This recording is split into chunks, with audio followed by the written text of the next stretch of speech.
Hola, os vamos a comentar algunos cursos que hemos incorporado recientemente al aula de Instituto Hemingway. Son 4 cursos. El primero es un curso sobre preposiciones, otro curso sobre los pasados, el ser y estar y el subjuntivo.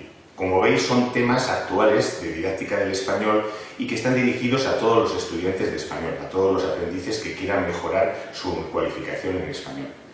Se estructuran prácticamente todos desde el nivel A1 hasta los niveles C1, de forma que se pueden ir tomando por niveles o ir progresando a medida que el estudiante aprende. Los cursos están dirigidos sobre todo a aquellos estudiantes que quieran reforzar estos puntos especialmente complicados de la gramática en español, bien porque quieren presentarse a los exámenes del DEL del Instituto Cervantes o simplemente porque quieren mejorarlo. Los cursos están soportados sobre una potente aula virtual que permite interactuar con los profesores, de forma que el estudiante puede realizar sus tareas en casa tranquilamente, con flexibilidad y con el tiempo que decida, pero siempre poder consultar.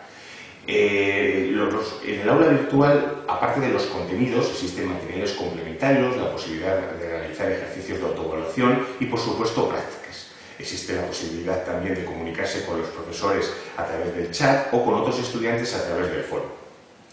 Así que, si eres un estudiante de español y tienes problemas con cualquiera de estos temas, te invitamos a que nos visites nuestra web o nos contactes y te daremos toda la información necesaria para que puedas matricularte con nosotros. Te esperamos en el aula. Hasta luego.